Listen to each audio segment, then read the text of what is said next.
Hey everybody, it's Solomon Kervin here with Black Soulutions. Today we have another Black Inspirational Spotlight. I'm here with the lovely Denise Jones. How you doing today? I'm doing good, man. Thank you for having me. No problem, no problem. Denise is an up-and-coming personality host, killing it, sports, entertainment. Thank you. It's good to have you here. Good to have you here. I'm happy to be here. And you know what? I rarely use up-and-coming. I just feel like I never call an artist up-and-coming. Really? It just feels so strange, right? Because usually when you hear about a new artist, they've been in the game for like 10 years. But because this is the first year we've heard of them, they were like, oh, up-and-coming. But it's like almost discrediting everything that they've worked for. True. That makes sense? I get you. I almost never use that, but it's the first time I hear it. I appreciate that. No problem.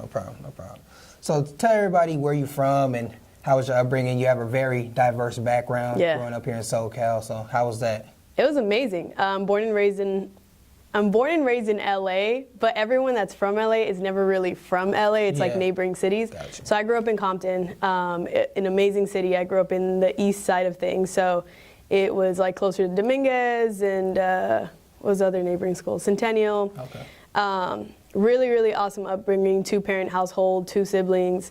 I went to Huntington Park High School because both of my parents they went to that school too, so they wanted us to like keep that tradition going. So my class was like one of the 100th graduating classes, if that makes sense. It's kind of so surreal. So there's like 101 graduations or something. That's cool. And then I went to East LA College, then moved on to Cal State LA. And then had an internship at Power, which was amazing. Power 106, which is a radio station here. A dream of mine that I've always had. Yeah. Being from LA, you hear Big Boy, you hear Kool-Aid, you hear like the Goodfellas, and you just want to be a part of that scene, and you think like they have the most awesome job. So I finally landed an internship there after like 3 or 4 tries, so 3 or 4 semesters.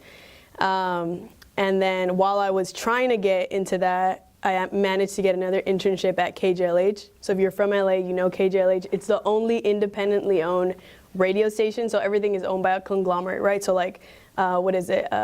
Clear Channel, iHeart, right? And KJLH is owned by Stevie Wonder. Okay. So walking in, that being my first foot in the door with radio and entertainment, I didn't really know everything that came with what a radio station is and how it runs.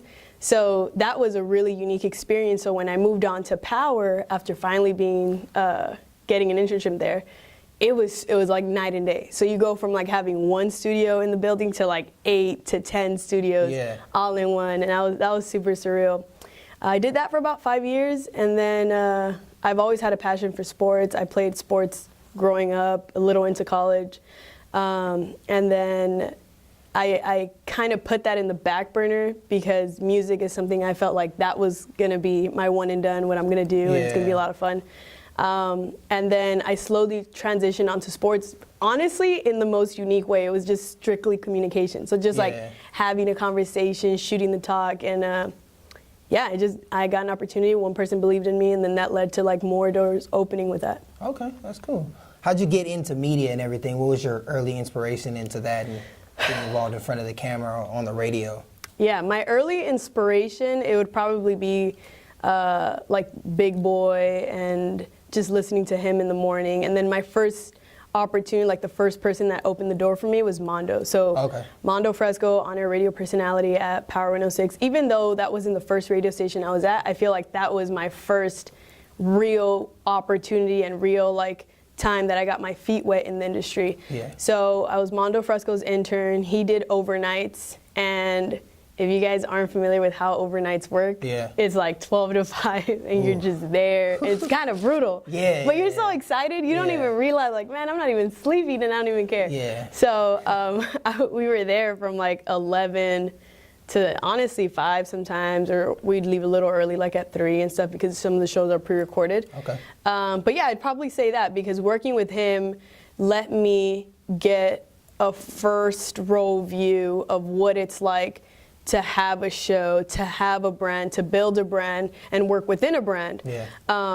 Like Power. So he was building his brand and he let me help in whatever way I can. And he honestly just trusted my vision after that, because working 3 years with him, after working 3 years with him, I started managing him and helping him with his social media and his branding, and that in the long run helped me apply that to myself. Okay, that's cool, that's cool.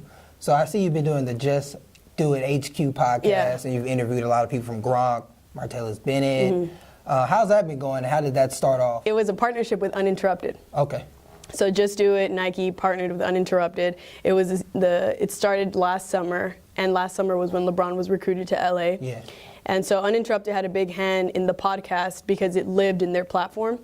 And I got connected through Uninterrupted through one of my mutual friends who I used to play flag football with.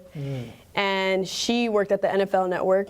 One of her friends used to work at the NFL Network, now works at Uninterrupted. Okay. And then it kind of the rest is history. Like, they connected those dots. I came up in a conversation, met up with them during a meeting, and yeah, they had that opportunity for me. That's cool. That's cool. So everybody you've interviewed, there's been a lot of big names. Who was the person where you were kind of maybe starstruck, like, oh my God, I get to interview this person? Like, was there anybody that kind of just gave you that feeling?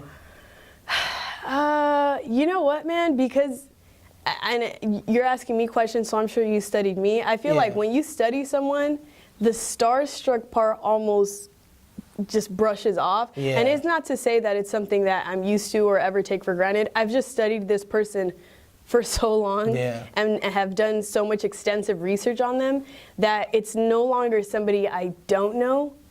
I'm almost asking them a question they've already answered in a different way in hopes that I could get something out of them that they haven't said. So there's never really been anyone that I haven't been prepared to interview, that I haven't already studied walking in, even if it's just like an hour where I'm just dedicating, like going over their social medias, going over their previous interviews, whether it's a podcast or a video. So I'm already like studying them enough to where I feel like I know you and I know what's gonna turn you off. Okay. And what's gonna turn you on. So to answer your question, I don't think there's anyone that I've ever been starstruck with. Not to say that there's not anyone that I haven't been excited to interview. So I've had a few exciting moments, like, let's see, there's been a few. So like talking to Candace Parker, that was amazing. Okay. At the Just Do It podcast, I'd say Russell Wilson. He's just a polished guy. Yeah, I saw that interview. That guy's so polished. Like, it just reminds you a quarterback is just always on. Like, they're so scripted. They're so well poised. They know exactly how to answer every question. And it's almost like you can't even throw them a curveball because they know exactly what they're walking into. So they're going to give you a really political answer, which is like hit or miss, but it was still nonetheless a great interview. He dropped a lot of gems of inspiration, so that was cool. Okay, that's cool. That's cool. So you being a woman of color, how have you used your platform to sort of open the door for other women of color to come in and thrive in the media? So being a woman of color is really interesting because you're not necessarily given the same opportunities as easily. I feel like you kind of have to walk in with some experience, some knowledge, something that's gonna serve as a testament that you're well qualified for this job and not just a pretty face. So it's definitely been something where I feel like I've gotten to where I am because of how hard I've worked, and I've just tried to lead that by example. So everyone that's worked with me, all the women that have worked with me, for the most part, are women of color. I just started a project called WITS. So it's women inspired through sports. So it's basically learning and showing women that whether they're in the sports industry, be it journalism, be it marketing, be it what have you, right? It's not coming from a sports background doesn't necessarily mean that it has to translate directly into something in sports, journalism, marketing, et cetera. You could be a doctor and just have a sports background, or you can be like a teacher and have a sports background. So that was a community that I put together with women of color to just open doors and open platforms and just start the conversation of sisterhood. I like that. So what motivates you every day to do what you do? What motivates me? Honestly, I get to do what I love every day, and it's not something that I ever forget. That sounds like such a cliche answer, but let me break it down. So basically, I wake up, my days vary. I don't have structure in my schedule. I don't have like, okay, every day I have to be at work at 9, and then I'm clocking out at 5, and then I'm grabbing drinks with my buddies at 7 or 6:30. Like that doesn't exist. And for some people, that stresses them the heck out. Yeah. That's something that they can't even imagine living, right? Mm-hmm. Having a schedule with no structure, having a schedule where you don't know what your day's gonna look like, what your next meal, where that's gonna come from, where your next check's gonna come from. So being that I'm self-employed and I'm growing this community, I think that's all the motivation enough. Like you have to, it can be an LA hustle thing. I know you're from the Bay. I'm not familiar with the hustle there, but it seems very similar. You apply it to like, any state and city. When you don't work for a company, but you work with companies, you start becoming, you're the accountant, you're like HR, you're talent, right? So that's enough motivation to just realize that you can't afford to drop the ball. You can't afford to have a sick day if you're not actually sick. Yeah. Does that make sense? If you just don't feel, you just can't afford that. And walking into any project makes that more exciting because there's no excuses. I like that. So what advice would you give to any up-and-coming personalities, hosts, or anybody trying to do what you do? Yeah, what advice would I give anyone that's getting in the industry is, let me think about it. I think the best advice I could give is remember what it is that you first liked after you got into what you're doing. So when I walked in radio, my passion was music. Yeah.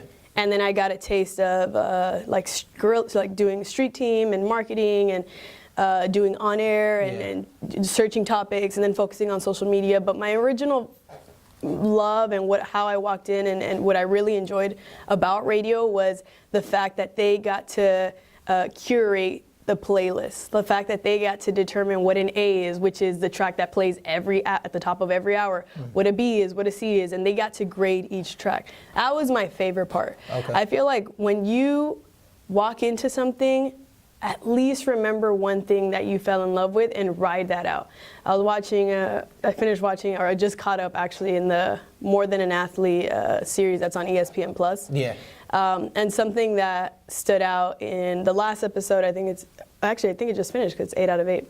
So in the last episode, LeBron said, even though me and my buddies are all thriving in our own individual fields, something that always stuck is basketball. Like even through all the projects that I was involved in, even through all, the awards and achievements that I had, the school that I built, like nothing separated me from the fact that I fell in love with basketball, my friends fell in love with basketball, and that's what we're writing out. That's what the focus is, and that's what we're always taking care of. I fell in love with music. That's something I'm always taking care of. I fell in love with sports. That's what I'm always taking care of. I'm not really focused on, the numbers and the metrics. And of course, you do have to focus on that. You have to measure yourself at one way or at some point, but you shouldn't forget, you should always remember the why of why you started. Like always remember the why. Don't remember like the what, when, where were you when this happened, or when this happened, how long have you been doing this? Like just always remember the why. Definitely, I like that. So what do you see yourself in the future, next few years going forward with your career and everything? In the next few years, I recently went back to school to get my master's. So in the next few years, I do see myself being a professor, doing sports psych. Oh, wow. And teaching sports psych, but that's like a short-term goal. I don't know, man. The way things fold, I can create something that doesn't even exist yet, so I wouldn't even know how to describe it to you right now. Yeah. I think that's what I'm doing. I'm just focusing on the present and applying myself to what I can. That's smart. So how can the people get in touch with you and, learn to follow your journey and everything and see your work? Definitely. On social media, at Denise, across all channels. On YouTube, if you just type at Denise, I'm sure a bunch of videos will pop out, but I'm not sure exactly what channel. I don't have a personal YouTube channel, but I'm on a lot of channels. Okay, cool. Denise, thank you again for coming through. Thank you so much for having me. Chopping it up with us. Don't forget to follow us on Instagram, Twitter, Facebook, Black Soulutions. Don't forget to subscribe to BlackSolutionsMedia.com and also watch our videos on YouTube. See you guys later.